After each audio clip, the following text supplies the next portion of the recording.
different high street retailers. It was great to see the whole 360 buying and supplying process over the space of like 15 years maybe.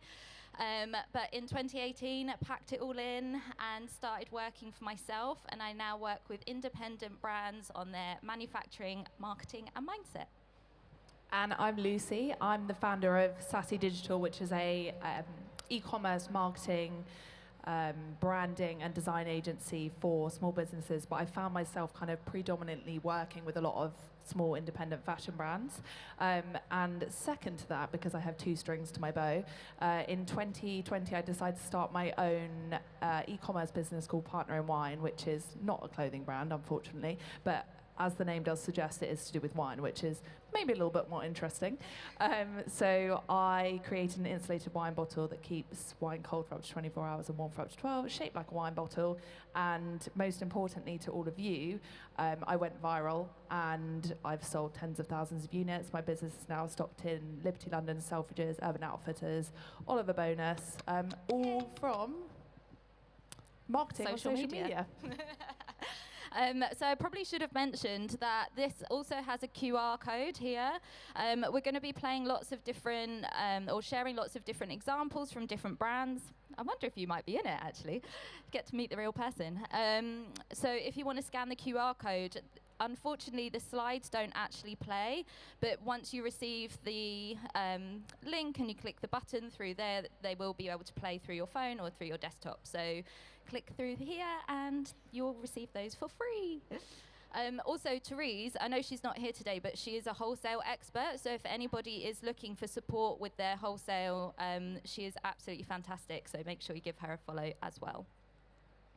So we're going to be talking about all the different steps about how to use Instagram and most importantly, how to sell on it. So we've got Lucy talking firsthand from a product-based perspective. We're going to be talking about the mindset around actually being on social media, how people discover you on social media, how to tell a story. You may have heard this before, that storytelling is really important in marketing, but how to actually do that, how to nurture your audience on Instagram. I know there was sort of like a mass exodus to TikTok last year, which Lucy is all for. However, it's not as great to nurture your audience as Instagram is, and we'll be talking like maybe a few reasons why, and then one of my favorite topics about how to sell. So, mindset-wise, hands up who is maybe a little bit nervous about being on social media sometimes.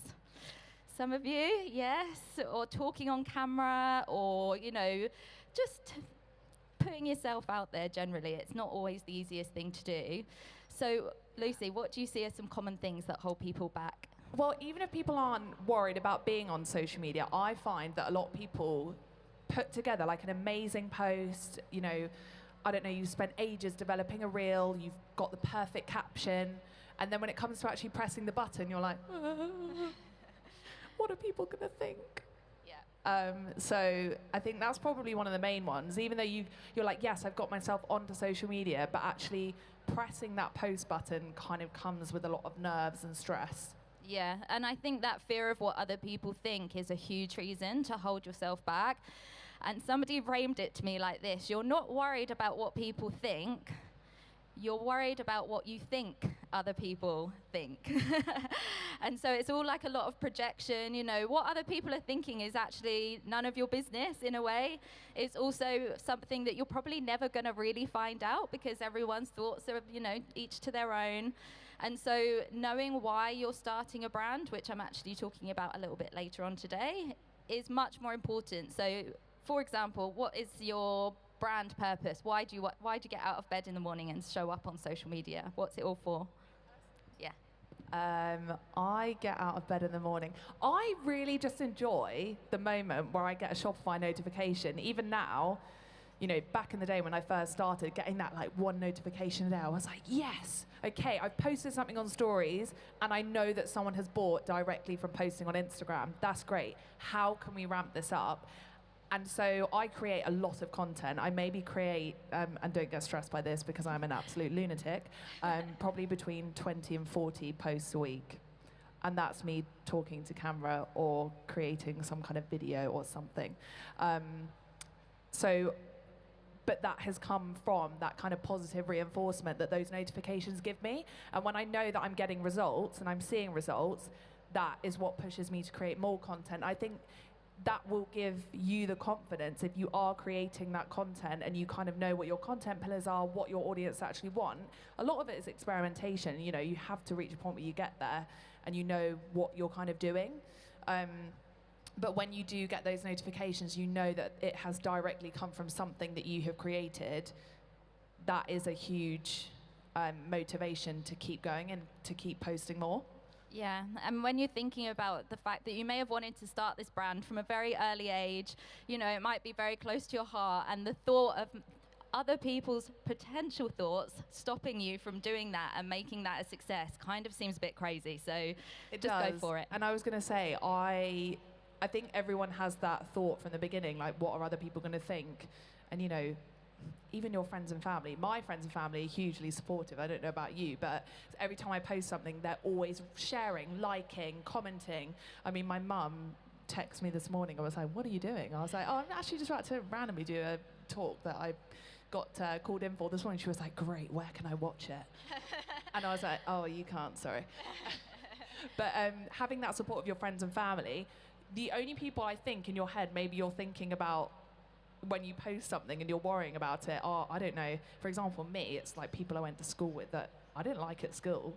I don't care about them now. I know they still follow me, but, you know, let them think what they're going to think. And actually, most of the feedback that I end up getting is people being like, that is so cool, like what you did or what you're doing. I wish I could work for myself, or I wish I could have that side hustle.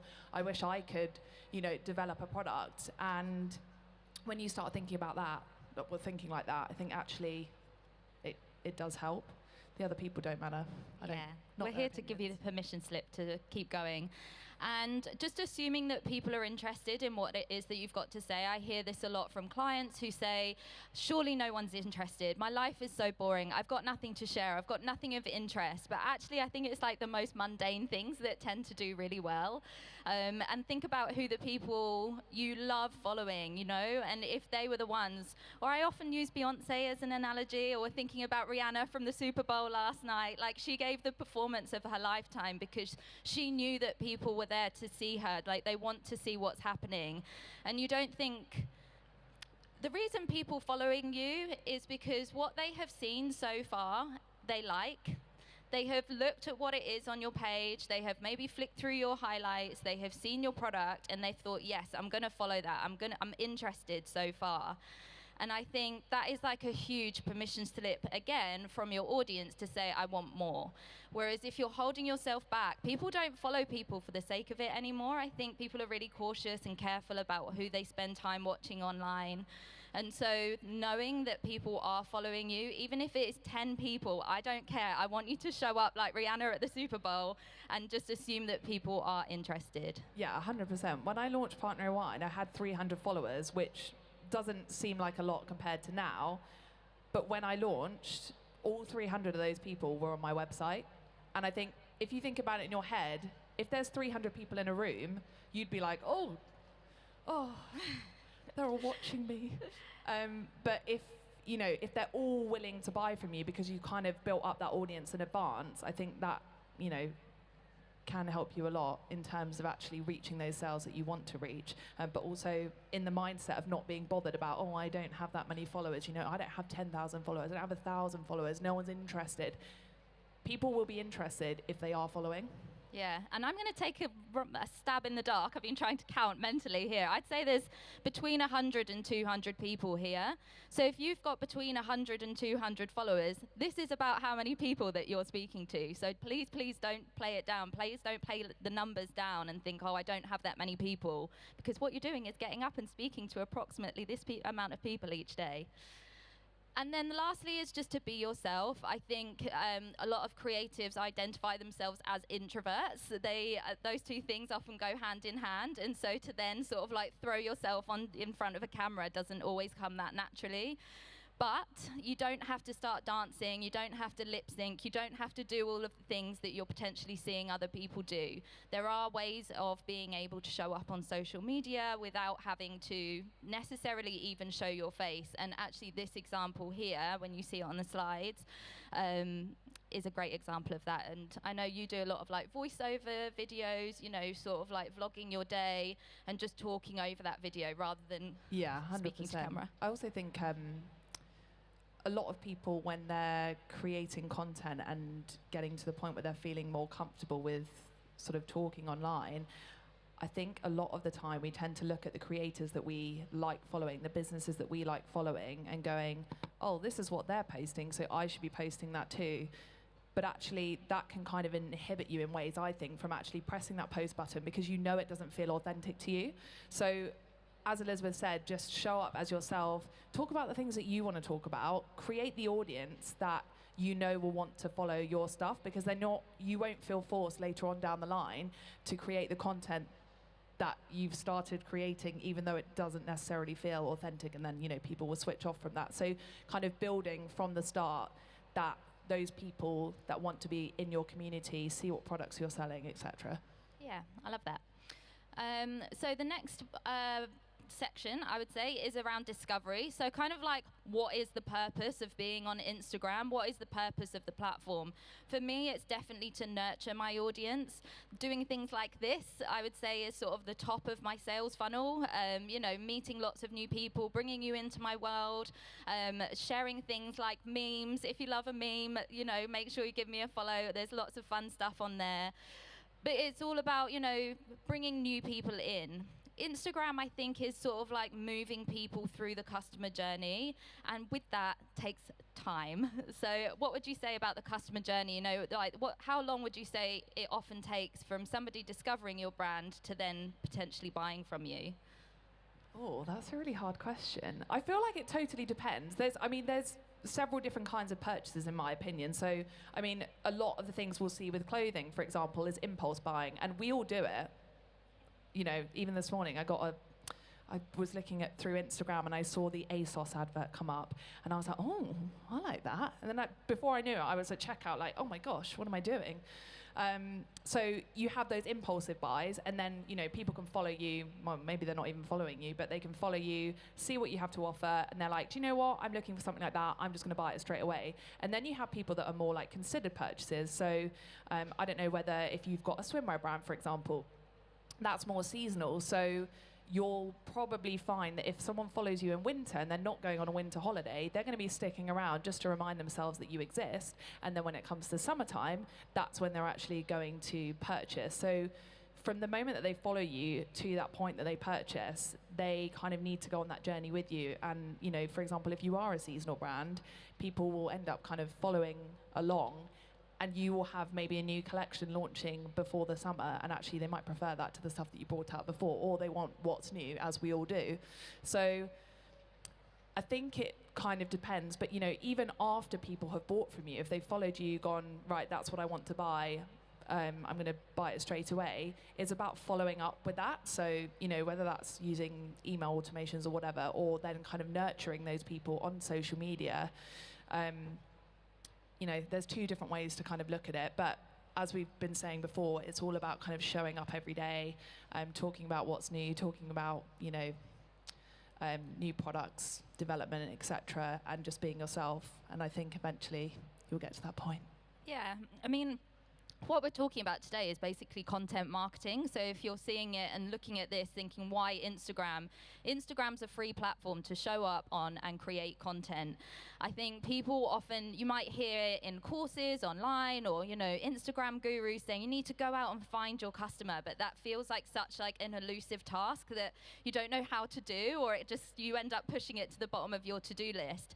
But by creating content on Instagram, you're actively attracting your ideal audience with that. If you think again about your favorite people that you follow online, you may not quite remember how you found them, but there was probably a piece of content that you stumbled across on the internet that you liked, and then you started sort of poking around on their page, maybe give them a follow, click on the link in their bio, and then all of a sudden you're watching their stories as soon as you wake up in the morning. So it's a way of sort of like nurturing your audience. And I think Instagram is such a great way to do that because of the use of DMs. You know, on TikTok, you have to be following each other to be able to speak in the DMs, which is a bit of a hindrance maybe to build a community. Do you know what? I actually don't think you have to anymore. Oh, there we go. But I do think I still agree with you in terms of Instagram being a place where, I mean, for example, I don't post stories on TikTok. I just post videos and then I, you know, go and do something else for the day. Whereas on Instagram, that's much more of a kind of a better way to ask people questions, get people involved, ask for opinions, get people along on the ride, the journey with you. Yeah, good to know. And I think also when you're landing on Instagram, the first thing that you see is people that you're following. So automatically it's sort of like keeping you in a loop, keeping you in a bubble of a certain type of people that you're following. Whereas on TikTok, obviously, they tend to land on the For You page, which is always pushing new content. Yeah, I think in terms of on TikTok, I think people, when you have a lot of followers on TikTok, I actually really don't think it matters. No. Like, it really doesn't matter at all. You know, so people will come to me and go, oh my gosh, that's amazing. You've got 40,000 followers on TikTok. And I'm like, you know, it doesn't mean much because actually, if anyone here is on TikTok, you're constantly looking at the For You page. I mean, I follow people, they come up on my For You page, but I don't go and look at all of the videos that all of the people that I'm following post. So in terms of the kind of content that you're posting on there, you have to be consistent with it and build that brand picture. But it's very different from Instagram in the way that the content you are creating, you're constantly at the end going, follow for more, comment below, you know, inciting that engagement, and it's a lot harder to get it. Whereas on Instagram, because it's more of a community-based platform, it's not as hard. Yeah, definitely. And I think the last thing is just when people are discovering you on the platform is to make sure that you're showing that consistent first impression. I know it sounds really basic, but the amount of times I see people doing it is like using fonts that are all over the place, using colors that are all over the place. Just have a color palette, have a couple of fonts that you stick to, and make sure that if somebody were to put their hand over your Instagram handle, somebody would know it was you just from the aesthetic you have created. I would say people who do this really well are by Megan Crosby. I don't know if anybody has followed her before. She puts like stickers on her stories, she sticks to certain colors, she sticks to certain fonts, and so regardless of whether you see that it's her or not posting, the second you land on her stories or on her grid, you know it's her anyway, and that is through creating that consistent impression. And then also across the website and Instagram, which you probably will be able to speak about a bit more. I was going to say, just off the back of that as well, it doesn't have to be anything fancy, you know, we're not all designers. Yeah. So just picking one font on Instagram, one color on Instagram, always making sure the background's that color, or not, you know, not having a background could be your vibe. Just making sure it is consistent. And then obviously, as Elizabeth said, in terms of the website, your website, if you don't have a brick and mortar store, is your hub. Like, that is your space that you own. If you want to direct people there, if you've built up a different picture on social media and they land on your website and they're like, whoa, oh, this isn't what I thought it was from Instagram, people can be a little put off. So if you haven't updated your website in a while, now would probably be the time to do so after this. So yeah, just making sure that it is all consistent in terms of like the branding, the colors, etc. But your website is a good place to start in terms of having that consistency, because you want your website to be the consistent place that everything else is in line with. Yeah, it's just, it needs to be a really seamless transition, because if you have managed to get somebody off of the app from Instagram onto your website, it needs to feel the same. Instagram is very much about building up enough trust for them to then leave that platform. And so if there's a discrepancy between the two, there's just like going to be a trust, a gap barrier, I guess, and then you've lost them, and it takes a really long time to build that back up again. And then thirdly is around storytelling. So what does it mean, Lucy, to tell a story on social media? That's basically how you went viral. It is. So the video that I posted on social media that went viral, did I mention that yet? So in the first 24 hours, it had over 800,000 views. I woke up the following morning. Oh, I'm getting goosebumps talking about it. So I woke up the next morning at 7 a.m. and I had all these Shopify notifications coming through. And I work with a lot of influencers on their fashion brand websites, right? So I was like, oh, it's, this person who has 1 million followers. They've obviously launched something new. How did it end up on my phone? I have no idea. I was looking at the notifications. I was like, this is the cost of a bottle plus packaging and postage. And then I realized that it was my business, and we sold out in 3 days. Got stocked in Selfridges, etc. off the back of it. But the point is that all I did for that to happen is to tell the story of my business. So I posted this video on TikTok. By the way, I film absolutely everything. And I think it's a very good way of, even if it's boring, like you're just sat at your laptop, you can use that somewhere. I just film absolutely everything. I get samples through, I film it, even if they're not right, because I could use that later on down the line. So I'd filmed absolutely everything up until this point. And I thought, you know what? I've seen loads of businesses go viral on social media from telling their stories. So I thought, well, I'll just give it a go myself. Didn't happen first time round. Got to about 12 or 13 videos in. And I spent absolutely hours on this video, to the point where I was like, stupid video. I was like, I'm just going to throw my phone out the window. I didn't understand TikTok at the time. But I told the story of how I'd started the business in lockdown. I made it relatable. I talked, to small businesses. It was an inspiring video. If you can tell your story in the way that you would tell your story to your friends and your family, and make it, curate it in a very inspiring way, it can do absolute wonders for you. And I think in terms of building that community online, that is the best possible way of doing it. Yeah, I think it's really important. And if you think about a story from a really basic point of view as well, every story has a beginning, a middle, and an end. And again, let's do a hands up who considers themselves to be a bit of a perfectionist. Yes? I bet there's more of you that aren't admitting to it as well. What we tend to do if we're perfectionists is we jump straight to the end. We don't want to show the beginning. We don't want to show the middle. We don't want to show the samples that have come back wrong, because we're worried about what people think. So actually, if you're jumping straight to the end and only showing the finished product, it can feel a little bit cold. It doesn't have much depth. It doesn't really share any meaning behind it.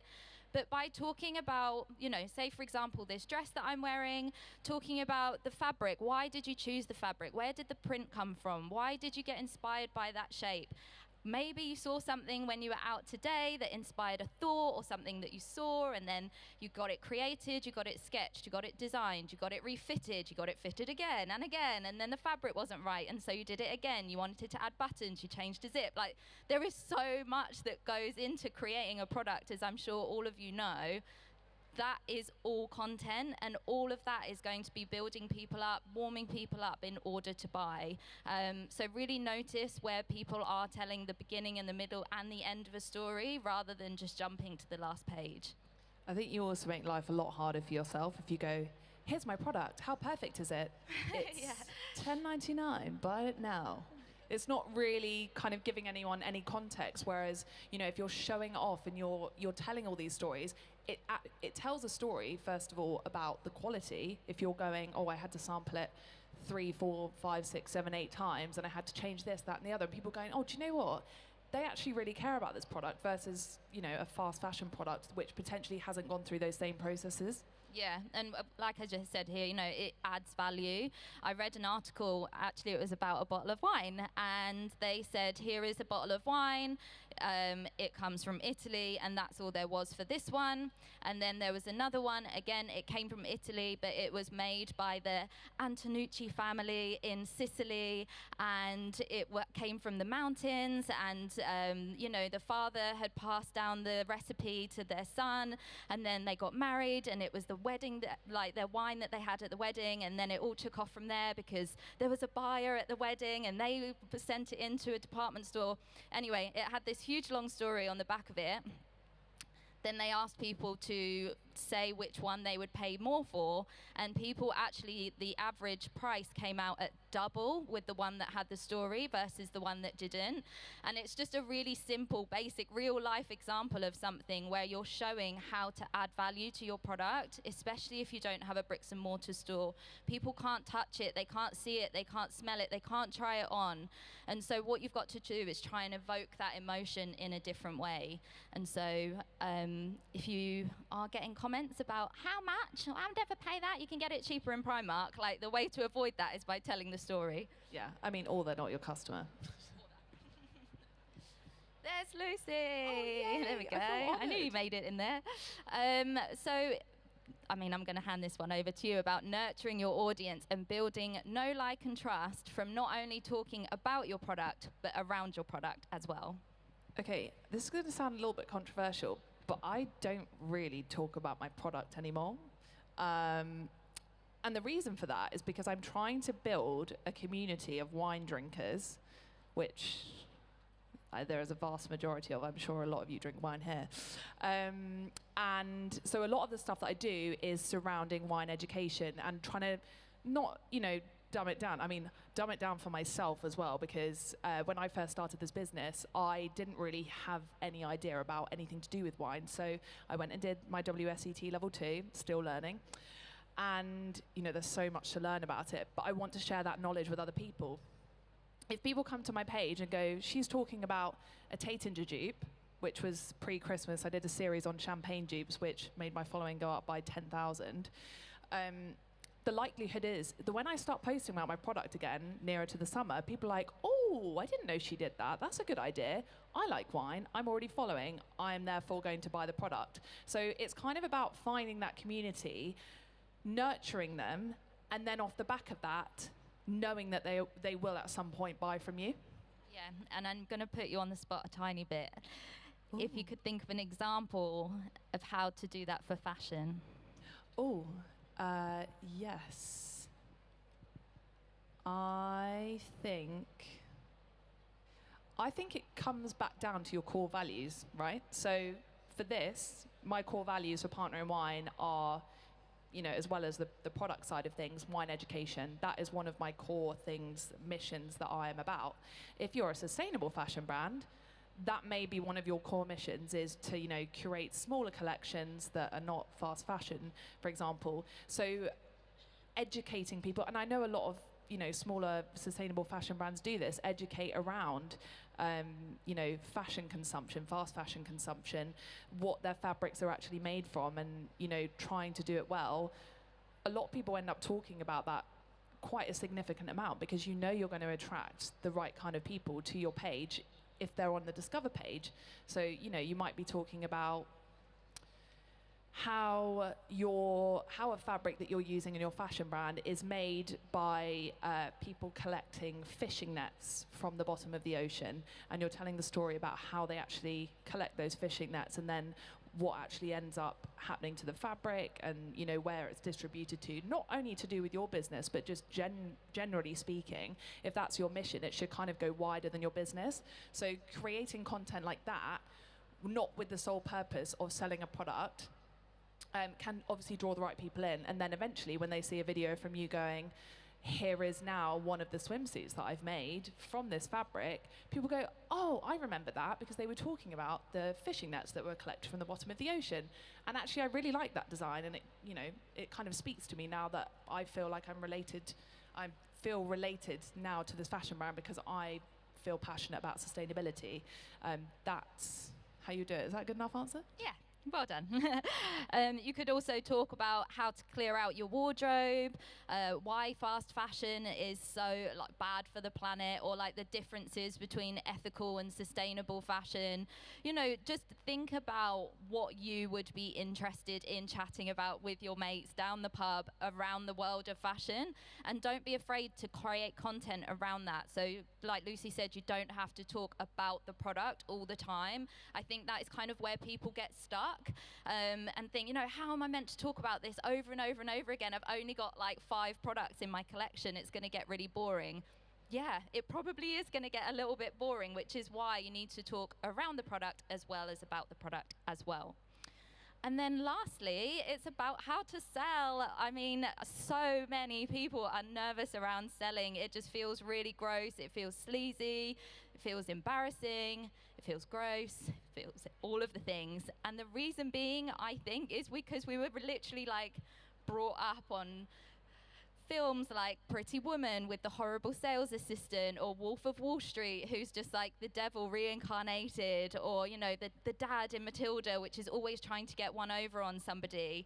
But I worked in sales for like 5 years. You know, all these people on the stands here are working in sales. They're not the devil reincarnated. Sales isn't necessarily going to be a bad thing if it's done in the right way. And what you often tend to remember is bad sales experiences is why you remember them, because they stick in your mind. It's very likely that you've had lots and lots of lovely sales experiences, but you don't remember them because you didn't realize they were selling to you. And so maybe today you could go away and have a think about, like, when was the last time I did buy something? And how did that person make me feel? It was probably because they offered a really, really excellent level of service and listened to what it is that you want and created something in return. Yes. I was just actually, this isn't to do with fashion at all, but I was actually just thinking about, I'm currently doing a tour of the best roasts in my area. Went for a roast dinner last night, and I was like, this is a great roast dinner, but the service, questionable. Went for one the week before, and actually the roast was maybe kind of like on par with the one I had yesterday, but the service, I mean, the staff were amazing. So I'm like, I'm not going to go back to the place I went to yesterday. I'm going to go back to the other place.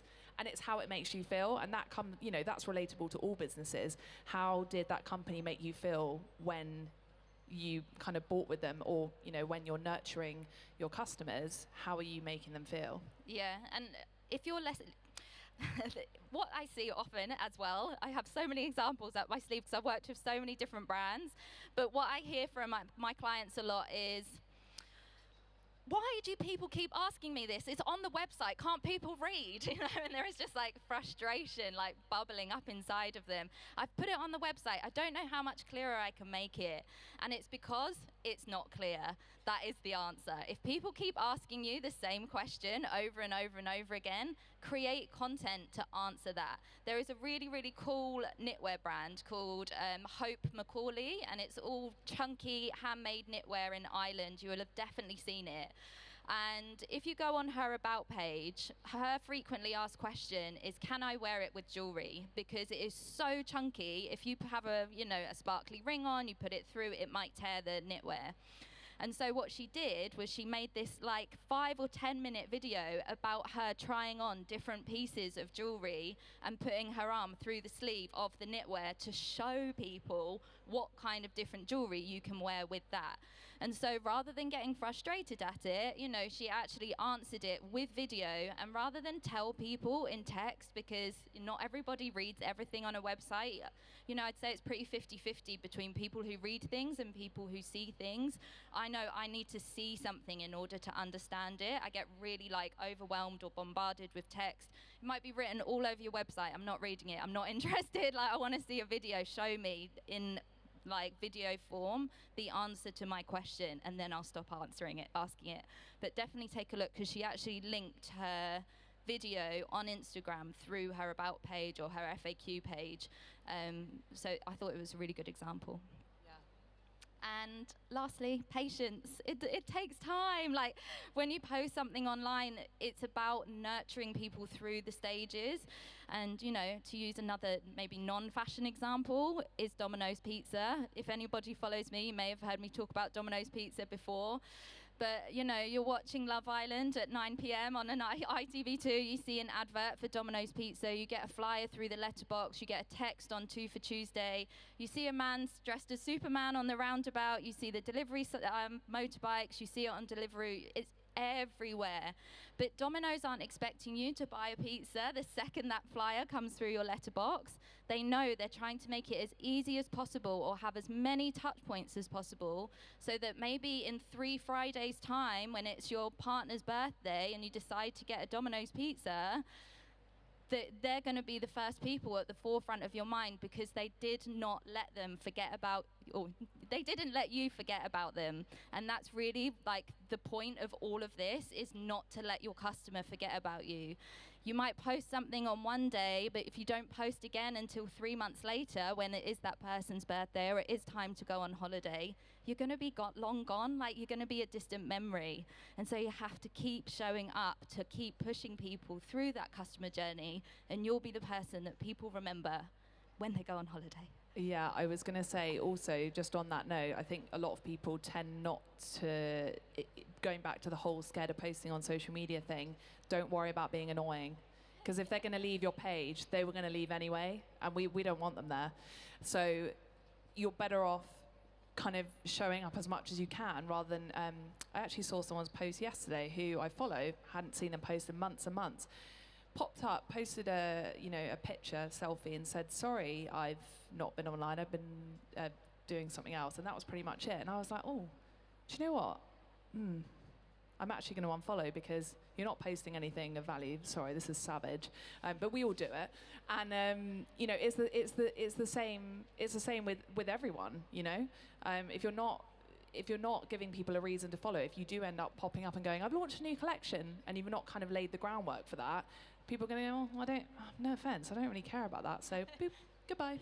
Yeah, it is savage. And that's what I was saying earlier. People don't follow for the sake of it. Or how many times have you seen somebody say, oh, I'm so sorry I've not posted in ages, so-and-so happened. And you're like, I literally had no idea that you were gone, because everybody else has been filling my feed with stuff. And so, know that if that's the way you feel about following people, other people will feel the same as well. And then you can follow us. So I'm at Elizabeth Stiles UK. Remember to scan this QR code. If it's not scanning at the back, just come forward. And please, if you're not sure how QR codes work, just open the camera on your phone, hover it over this pink square here, and a little yellow bar should come up, and you can click that. It will give you the link to access the slides for free, so you can play all the videos. And then if you want to follow Lucy, she's at Partner in Wine UK there. So give us all a follow. I promise you, we're there every day. We are. We practice what we preach. You can't get rid of us, unfortunately. Yeah. Any questions? Alicia? That was amazing. Thank you. Oh, the Irish knitwear company is Hope, Macauley, I think. Hope Macauley. Yeah. Any other questions? She asked, timings, right. Timings and outsourcing social media. This lady asked whether I do all the posts myself or do I get help. I actually have a friend who comes and helps me film, but that's only because I kind of get to a point sometimes where I'm like, oh, I can't be bothered. Like, I've already made 20 videos this week. And she comes around, she's like, sit down at that table, record these videos now. And I'm like, okay, I will. So from like a point of view of having someone to like encourage me to do it, I find that really helpful. You can, a lot of people buddy up with another business that you've kind of made friends with online or in person. That can really help each other to create content, share ideas with one another. Idea generation is one of the hardest parts of content creation. I'm sure you can probably all agree. But in terms of actually putting them out, that is, it takes a lot of time. And in terms of the timing, do you mean times of day?